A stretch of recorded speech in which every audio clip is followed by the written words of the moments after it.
Halo, salam e-commerce perdagangan daring dengan saya Dr. Hendra. Kita mulai aja. Eh, Hari ini kita bicarakan mengenai revolusi e-commerce hanyalah permulaannya aja. Jadi yang Anda lihat sekarang ini ya, e-commerce yang paling terkenal, yang paling populer saat ini adalah JDID. Ya, Bukalapak, Tokopedia, teman-teman lainnya, Lazada dan sebagainya, Alipay juga terkenal ya, e-commerce. Oke, baik. Eh, kita perlu pahami dulu hari ini ya, kita bicarakan mengenai rangkumannya aja, jadi sangat ringkas saja ya. Ayo kita mulai. Mengapa penting ya untuk mempelajari namanya perdagangan daring ini? Yes, oke. 5 tahun terakhir ini, terutama pada saat pandemi, memberikan kesempatan yang luar biasa gembira bagi bisnis digital, terutama e-commerce untuk berkembang. Kenapa? Karena jaga jarak 5M tersebut ya, sebagainya ya, pakai masker dan sebagainya, membuat bisnis itu hanya bisa berjalan lebih mulus melalui e-commerce ya. Nah, 5 tahun terakhir ada banyak kesempatan yang luar biasa, termasuk resikonya juga ada ya, no risk no gain untuk bisnis tradisional dan bisnis baru. Untuk supaya mengeksploitasi, mencoba ya teknologi digital untuk supaya mendapatkan keunggulan kompetitif di pasar. Penting sekali untuk mempelajari perdagangan daring ini supaya mampu memahami dan juga merencanakan serta memanfaatkan kesempatan-kesempatan yang ada beserta resiko yang ikut serta dengan kesempatan tersebut ya. Oke. Nah, kalau orang bertanya apa beda e-commerce dan apa bedanya dengan e-business ya. Kalau bisnis Anda jalankan ya, Anda bilang, "Oh, aku udah punya e-commerce nih, aku jualan online kok. Aku listing di JDID, aku listing di Blibli, oke. Aku listing di sini." Kalau ditanya, "Kamu jualan berapa?" Produkku nggak terjual. Iya. Atau kamu jualan berapa? Oh, 5 unit, 5 produk. Berapa totalnya? Totalnya cuma 150.000. Berapa persen dari total penjualan Anda? Itu misalnya 500.000. Hanya 1%. Lah, 1% itu nggak bisa dianggap itu e-commerce. Itu adalah e-business. Paham? Ya. Oke ya, bisa dipahami. Kalau bisnis Anda lebih dari 50% penghasilannya berasal dari yang dunia online dan sebagainya, itu namanya e-commerce ya. Oke, kita pelajari dulu. E-commerce secara digital itu melibatkan secara digital transaksi-transaksi perdagangan-perdagangan ya, antar organisasi, antar manusia, itulah e-commerce. Saat Anda jualan online melalui sosial media, lalu penghasilan Anda misalnya 10 juta per bulan, itu 100% dari sosial media doang, maka termasuk e-commerce ya. E-business beda lagi. Maka e-business itu hanya berbicarakan tentang memanfaatkan transaksi secara digital dan prosesnya secara digital dalam sebuah perusahaan ya, misalnya pembayarannya, misalnya pengirimannya ya, termasuk dalamnya sistem informasinya, memakai sistem informasi ya, di bawah kendali perusahaan. Untuk kebanyakan hal tidak seperti e-commerce atau perdagangan daring, e-business ini tidak terlibat transaksi komersial antar perbatasan perusahaan-perusahaan ya, di mana nilai-nilai tersebut ditukar ya, oke. Jadi e-business tersebut beda. Ya. Contoh e-business gimana ya? Anda punya toko offline ya, atau restoran offline. Anda memanfaatkan Gojek dan sebagainya, itu namanya e-business ya. Tapi nggak mayoritas di sana ya. Kalau iya, ya Anda berarti bermanfaatkan full e-commerce Gojek sebagai e-commerce. Lanjut, raksasa dari teknologi di belakang e-commerce siapa?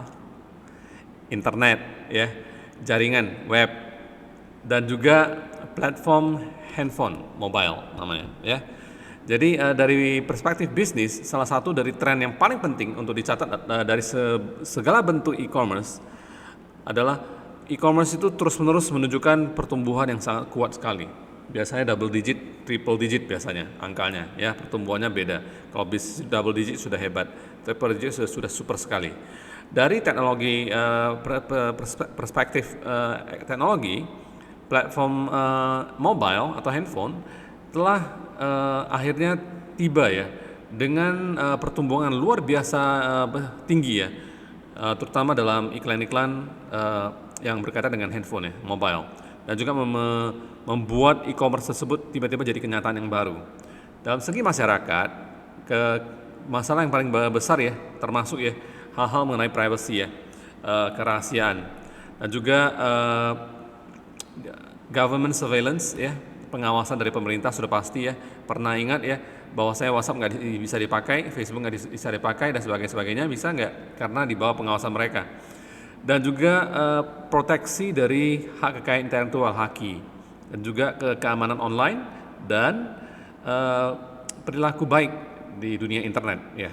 Inilah yang membawa yang berkaitan dengan hal-hal sosial.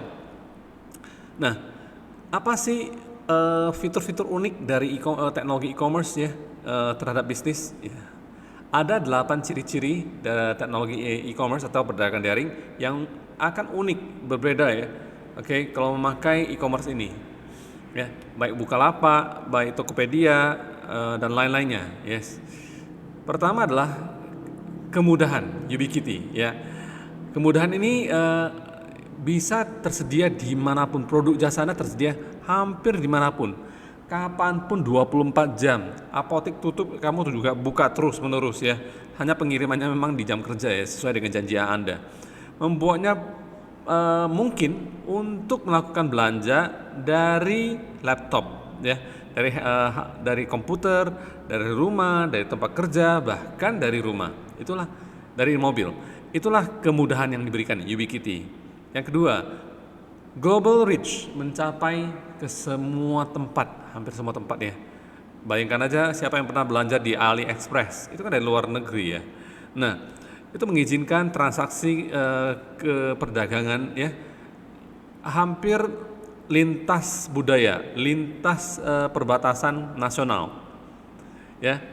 Jauh lebih mudah sekarang, jauh biayanya lebih rendah ya daripada perdagangan tradisional seperti ekspor dan impor ya, jauh lebih rendah walaupun ada regulasi sekarang nih. Universal standard universal. Nah, e-commerce ini dipakai dan dibagikan oleh seluruh negara seluruh dunia ya, dibandingkan dengan kebanyakan perdagangan tradisional, teknologi tradisional itu berbeda ya dari satu negara ke negara lainnya. Ya, e-commerce itu biasanya standarnya sama. Nah, kekayaan bisnis mengizinkan seorang pedagang online untuk mengirimkan pesan pemasaran mereka dengan cara yang tidak akan mungkin dipakai oleh teknologi perdagangan konvensional. Ya, nah, misalnya tiba-tiba orang lagi baca berita yang berkaitan dengan itu, muncul produk Anda atau servis Anda ya.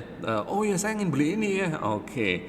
Itu kekayaan itu nggak bisa didapatkan di dalam teknologi perdagangan konvensional atau tradisional.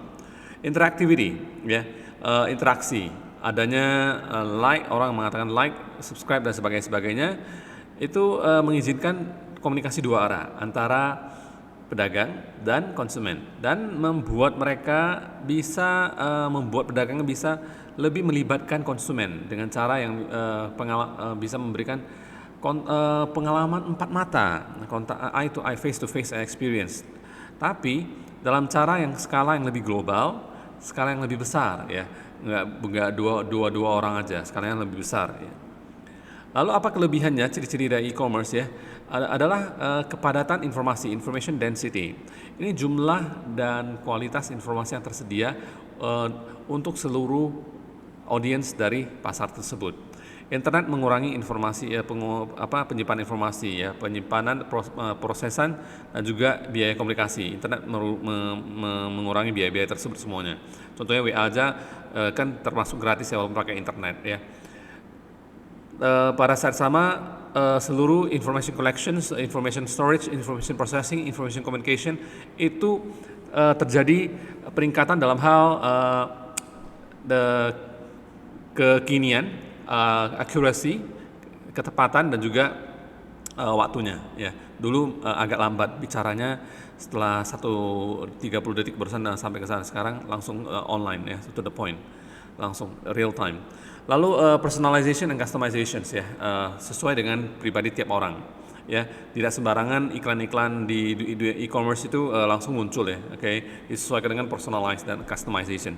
Jadi peningkatan dari eh, kepadatan informasi yang mengizinkan para pedagang untuk menargetkan pesan-pesan pemasaran tertentu untuk individu-individu tertentu, dan hasilnya dalam hal yang sangat pribadi dan juga sangat custom made ya, disesuaikan dengan pelanggannya ya, perilaku pelanggannya, tidak bisa dipikirkan dengan teknologi-teknologi yang sebelumnya ya. Ini sangat luar biasa, terutama di Facebook ya.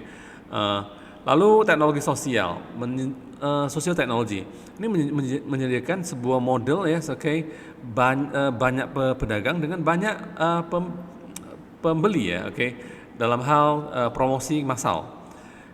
Jutaan pemakai mampu menghasilkan konten yang dikonsumsi oleh jutaan orang. Makanya banyak YouTuber yang kaya raya ya. Supaya Anda tahu, Deddy Corbuzier itu penghasilannya 15 miliar per bulan ya, dari YouTube saja ya. Hasilnya adalah formasi dari jejaring sosial dalam skala yang luas dan juga pengumpulan audiens yang sangat besar ya dalam platform jejaring sosial. Luar biasa. Lalu apa sih bentuk utama dari e-commerce? E-commerce saya beritahu Anda ada 10 jenis, sebetulnya saya sebutkan ini beberapa aja ya. Ada B2C, business to consumer, B2B, business to business, C2C, consumer to consumer, social e-commerce, mobile commerce, dan local e-commerce. Perhatikan baik-baik. B2C, business to consumer, adalah bisnis ke konsumen. Perdagangan jenis ini melibatkan bisnis yang menjual kepada konsumen ya, dan sebuah jenis perdagangan daring yang kebanyakan konsumen mungkin ketemu ini. Siapa? Bukalapak termasuk, Tokopedia termasuk ya, Blibli termasuk ya. Walaupun terkadang ya itu ada campurannya, ada lintasnya ya. B2B, business to business. E-commerce ini terlibat di dalamnya menjual kepada bisnis lainnya.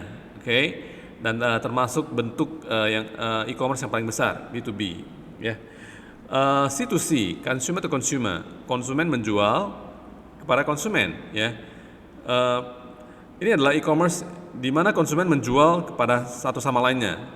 Dalam C2C e-commerce, konsumen itu biasanya menyediakan produk ke pasar atau mencoba meletakkan memajangkan gambar-gambar produk mereka dalam hal apakah itu dilelang, apakah itu diobral ya, dan tergantung pada si pasar untuk menyertakan katalognya ya, pencarian di Google Search Engine maupun transaksinya ya, sehingga kapabilitas dan juga kemampuan ya melakukan transaksi ya sendiri. Jadi contohnya juga termasuk Tokopedia, karena C2C juga, karena Tokopedia itu menengahi antara konsumen menjual kepada konsumen lainnya ya. Kalau Blibli enggak, Blibli sudah pasti B2B dan kadang-kadang B2C ya. Kenapa? Blibli itu ada semua branded punya ya, branded product. Kalau JDID itu adalah B2C, business to consumer. Terkadang-kadang memang C2C juga. Kenapa? JDID tagline-nya adalah always ori, selalu original ya. Originalitas selalu disukai oleh setiap orang. Kamu juga suka, saya juga suka ya. Lanjut. Social e-commerce. E-commerce memakai sosial media. E-commerce yang memakai jejaring sosial ya, dan juga hubungan sosial. Contohnya di TikTok marketing ya. TikTok itu sangat terkenal sekarang nih. Instagram misalnya termasuk dalamnya. WhatsApp, walaupun WhatsApp itu adalah sudah media paling akhir ya sebelum transaksi terjadi ya. Lanjut. Mobile commerce. Termasuk dalamnya alat-alat digital yang tanpa kabel yang membawa transaksi online ya, mobile commerce. Contohnya adalah Kris ya. Scanning pembayaran memakai mobile commerce. Lanjut, mobile commerce juga bisa memakai aplikasi-aplikasi ya. Lanjut, local e-commerce. Local e-commerce ini adalah bentuk e-commerce yang memang konsumen berdasarkan letak geografis mereka yang saat tersebut ya. Local e-commerce. Jadi fokusnya hanya di wilayah tertentu, misalnya mereka fokuskan Google Map mereka melayani hanya di Medan aja, maka disebut local e-commerce, oke. Tapi penjualannya di Medan aja, tidak ada di tempat lain, tapi melalui media e-commerce. Lanjut. Lalu understand the evolution of e-commerce and dari zaman dahulu sampai jam sekarang. Ya. E-commerce itu ternyata sudah ada mengalami 3 tahapan. Yang pertama inovasi, yang kedua konsolidasi, yang ketiga reinvention, ya, menemukan jati diri sendiri, ciptakan kembali. Jadi pada awal dulu ya e-commerce tersebut ya, pada saat keberhasilan teknologi dengan infrastruktur digital yang sudah diciptakan itu cukup solid ya, cukup bagus untuk menjaga pertumbuhan yang cukup hebat dari e-commerce ya selama 10 tahun. Dan keberhasilannya memang bervariatif, ada yang gagal, ada yang berhasil, kebanyakan berhasil dengan pertumbuhan penghasilan yang luar biasa signifikan dan juga pemakaian konsumen yang luar biasa hebat, tapi marginnya agak kecil. Lalu e-commerce memasuki periode konsolidasi, mulainya tahun 2001 ya, yang tadi sebelum tahun 2001 sampai 2006 e-commerce terus konsolidasi ya, artinya transisi. Nah, pada saat 2007 ya, e-commerce memasuki masa-masa reinvention, di mana munculnya platform di mobile digital ya, yaitu dari aplikasi-aplikasi ya, di Google Play Store misalnya, atau kalau di Apple itu namanya apa? Ayo, oke. Jejaring sosial dan web 2.0 ya. Oke, dulu namanya Kaskus ya, aplikasi web 2.0 ya, Kaskus ya. Sekarang nggak ada lagi. Sekarang mungkin itu mungkin yang Kaskus tetap ada, cuman nggak gitu terkenal lagi. Yang menarik perhatian audiens yang besar ya, dalam jangka waktu yang teramat singkat sekali. Nah, apa sih tema-tema atau topik-topik utama dari itu pembelajaran e-commerce atau perdagangan daring ini? Jadi ada 3 topik utama yang saling berhubungan sama saling. Kalau bicara tentang perdagangan daring itu sama dengan elektronik atau online ya. Pertama teknologi, kedua bisnis, ketiga masyarakat ya. Teknologi, business and society, yes. Jadi untuk memahami e-commerce Anda perlu memahami hal mendasar tentang IT, teknologi informasi. Caranya dibangun itu IT seperti apa? Termasuk dalamnya ada internet, ada website ya, oke, ada mobile platform, application, lalu ada teknologi-teknologi pembantu lainnya, ada cloud computing untuk misalnya tempat menyimpan hard disk Anda ya, yaitu itu namanya apa? Google Drive ya, dan sebagainya ya, oke. Desktop computers, oke, smartphone, tablet computers, local area network, client server computing. Lalu communication packet switch ya, protokol seperti IP, TCP, web server, HTML, relational dan database yang berhubungan dan juga tidak berhubungan satu sama lainnya. Ini semua berkaitan dengan teknologi ya. Yang kedua adalah bisnis.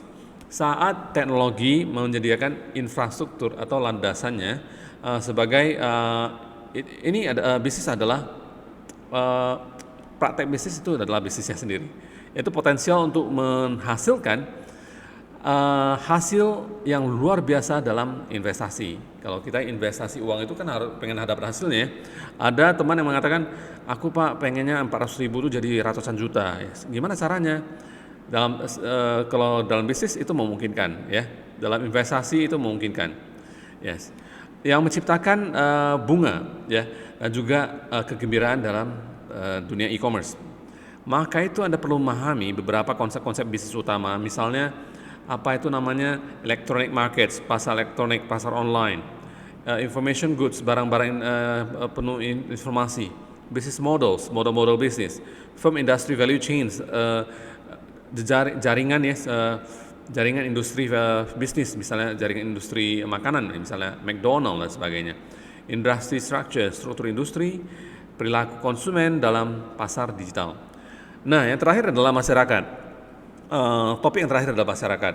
Itu adalah memahami tekanan apa ya yang diberikan oleh e-commerce global terhadap masyarakat modern ya. Itu sangat kritis terhadap keberhasilan dari yang namanya marketplace e-commerce ini ya. Oke, pasar e-commerce ini. Nah, masalah masyarakat yang paling besar adalah kepemilikan intelektual, haki ya, kepemilikan dasar intelektual dalam dunia digital. Lalu individual privacy, ya, oke, Anda tidak ingin data Anda diambil orang dan orang tahu Anda usia apa, Anda suka warna apa dan sebagainya. Public policy, kebijakan publik, yes. Yang terakhir, ada dua pendekatan utama terhadap e-commerce, yaitu secara teknis dan secara perilaku. Setiap dari pendekatan ini diwakili oleh disiplin akademik, beberapa disiplin akademik ya, atau ilmu-ilmu akademik. Pada sisi teknis, maka termasuk di dalamnya ilmu komputer, ya, manajemen operasi dan juga sistem informasi. Pada perilaku, pada sisi perilaku, termasuk dalamnya teknologi informasi, termasuk dalamnya sosiologi, ya, ilmu manusia, economics, ilmu ekonomi, finance, keuangan, accounting, keuangan juga ya, sebagai pembukuan, manajemen pengelolaan, manajemen dan pemasaran. Ya, sampai di sini dulu. Sampai jumpa dengan saya Dr. Hendra. Salam e-commerce. Oke.